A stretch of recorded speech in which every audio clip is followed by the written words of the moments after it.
welcome to another episode of Diary of a Wannabe Comedian with me, Belle, a wannabe comedian.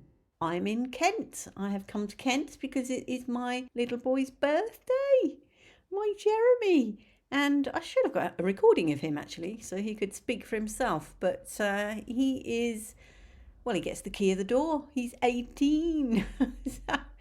That's pretty good age for a cat, and there's plenty of life left in him yet, as he often likes to tell you. But no, he's been so cute. When I think about how poorly he was this time last year, well, he was starting to get over it, but yeah, when he was so ill, and you see him now, and he's just, he's good as gold. So that's why I'm here. And I went, don't tell him, but I went to the shop and I bought him a little giraffe toy. He will ignore it like every other toy he has, but he'll play with it for about 30 seconds if you're lucky, and then that will be it. It will be consigned to his toy box and never to be seen again. But hey, it gives me joy. Apart from that, I'm not sure I have much creative news to tell you, other than my study is almost done. Studio. Got to call it a studio.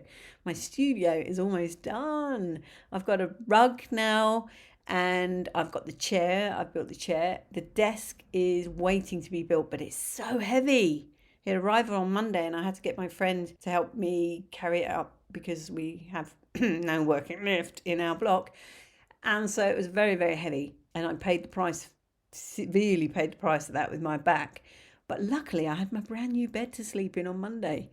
But anyway, I digress. So yes, the desk is there. And I've got a blind on order. So I'm going to get a little man in to fit the blind, put up the desk. And that means I can move in.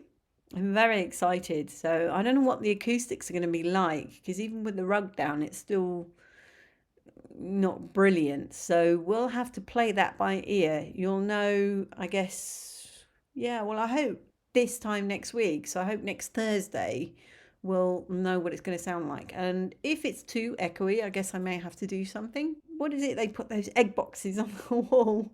I'm not putting egg boxes. I don't know what it's called, but that sound deadening stuff. I may need to put a panel or two of that on the wall. But then, I've got a blackout blind as well, which means hopefully that I can do a bit of animation. So, and of course, work, because I'm going to get a job. I will be working in there.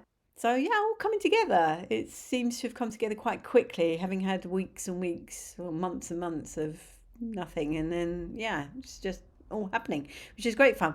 But it also means that I will start writing some comedy. I've got lots of notes, actually. Lots of new comedy ideas have come to me recently. It's like the comedy juices are starting to flow again, even though I haven't actually done any comedy. So I can sit down and try and write some of these ideas out, because I've got to get 12 to 15 minutes ready for May, as you know. I've already told you about this. Did I make the right choice in accepting? Sometimes we just have to say yes. Have you read that book? It's by, who's that by? I can't remember the guy's name. I haven't got my phone with me, so I can't even look it up. His name will come back to me, but he wrote a book called Yes Man. That's it. And somebody recommended it to me because I had dinner with them, and I just happened to say that I realised that I got stuck in a rut of saying no. And so I was in a period where I was going to just say yes to everything. And he said, that's why I was on this date actually, because I said yes. But he said, why don't you read this book, Yes Man? And it's brilliant. There's a few bits that I'm like, not so good, but generally it's a great book, and it's nothing like the movie. So if you've seen the movie, read the book. It's a completely different story, really. Well, it is, and much, much better than the movie. The movie was a massive letdown. It has Jim Carrey in it. Not that that was a letdown. It's just the way the direction they took the movie in was just not like the book. And so, I'm feeling I need to get back to saying yes to things. And so that's pretty much why I said yes to the comedy, even though I'm really not ready. And it scares me to think that, this will be the longest gig I've ever done. 12 to 15 minutes is the longest gig I've ever done. I've only ever done 10 minutes. I've had quite a few 10-minute gigs and I've not made 10 minutes. I've made 8 minutes. So I need to really up my game for this one. And also I'm hoping to invite a friend who I haven't seen well, she's certainly never seen me perform. So because it's in her town. So again, I need to up my game. Well, I need to find out if she's free first.